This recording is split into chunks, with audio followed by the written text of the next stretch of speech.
Hello there, how's it going? Let's talk about The Bad Batch, the Season 3 3-episode premiere from last night. I really enjoyed these episodes. I think they were a lot more slower paced and character focused, which is something that I personally really enjoy. I can see why they definitely put 3 episodes out instead of just the one, because if you just had that first episode, you'd be left kind of wanting at the end of it. So I was pretty satisfied with these episodes. I can definitely see, I've seen some complaints being like, no, nothing really happened, and I do kind of agree with that. Not a whole lot did happen apart from the escape at the end of episode 3, but I liked that we just got a bit of like slice of life type stuff in that very first episode. I love the slow pace of that first episode. I really honestly did.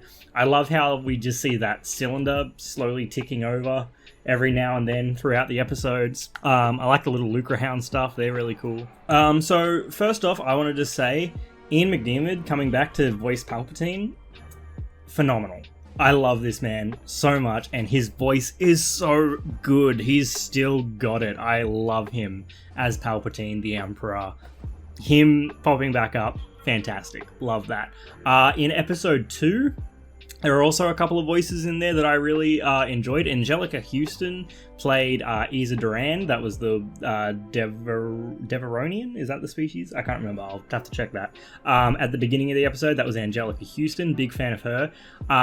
Julian Dennison from Deadpool 2, Hunt for the Wilder People, was the 2 clone cadets, Deke and Stack. I think he voiced both of them. That was really cool to see. And it was also awesome to see Daniel Logan, who voiced Mox. Daniel Logan, of course, played young Boba Fett in Attack of the Clones and the Clone Wars. Awesome to see him back. I would love to see Daniel Logan given a live action role. Obviously not as Boba Fett, but as another character.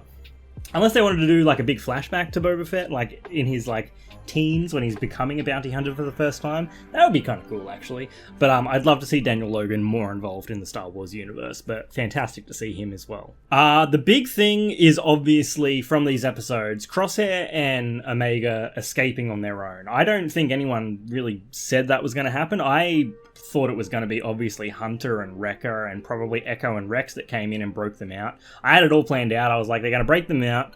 Nala Se will die in the escape, and Emery might go with them, might not go with them. I'm still unsure about where she's going to end up. Royce Hemlock, I love. His voice is so good, and at the same time, though, every time I hear his voice, he's got a great villain voice, don't get me wrong, but every time I hear him, I can't help but picture this. That voice is coming from this man, and it's hilarious to me. But I really like Hemlock a lot. I think he's a really good villain, and he's a lot of fun. And obviously, they are working on Project Necromancer. Necromancer was first brought up in the Mandalorian Season 3, Episode 7, I think, where the Shadow Council was talking about it. So what is Project Necromancer? Obviously, it is the failsafe for Palpatine to clone himself if he were to die. And that is what happens into the sequels and The Rise of Skywalker, bringing Palpatine back. All of this, yes, it's trying to make The Rise of Skywalker work a little bit better. Let's call it what it is. Now, some people hate that. I kind of like it. I like that ancillary material and other material enriches the other stuff around it. We had it with the Clone Wars, where it really filled out the episodes 2 and 3 a hell of a lot more. So I'm fine with it personally. Anything that will make that movie work better, because it is the weakest Star Wars movie on its own. I'm definitely fine with it, and I also find this stuff kind of interesting and fun to play around with, so I'm cool with it. So there's a line from Emery which says, "The clone sample supported a positive M-count transfer with no degradation from the specimen." In The Mandalorian Season 2, Episode 12, no, Chapter 12 all over, Episode 4 I think it was, The Siege, we get that recording of Dr. Pershing saying that the M-count, the specimen that they injected basically with the blood of the M-count was degrading too fast, and it was like not working, so they couldn't make it viable. Obviously the M-count is the Metachlorians. They want to make this thing alive but with the Force, obviously, but it was degrading too fast, so they had to find something for it to like sort of bond onto that doesn't degrade, and that's what they found now with Omega's blood, because it's not degrading. Now, why they have to use clones, not sure. I guess they want to make a clone, so they think using a clone would be the best like catalyst for that M count to latch onto. I don't know. I'm not a cloner. I don't know. But in my mind, I think they need two types of like samples or blood. They need one with the high M count, which at the moment, I don't know if it would be Grogu. I feel like Grogu was maybe only their target after Palpatine's death, where they're like, well, we've got this guy here, and he's got a really high M count, so let's use him as our sample.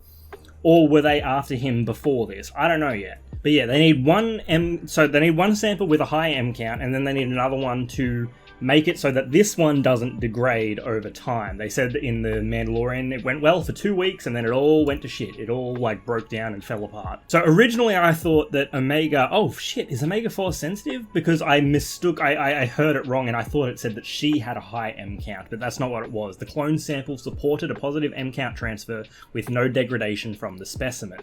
And then I realized that they weren't talking about her having an high M count. Her sample is just allowing the M count sample to not degrade. And I was like, okay, well, why would that be? Why do they need her? And then it clicked.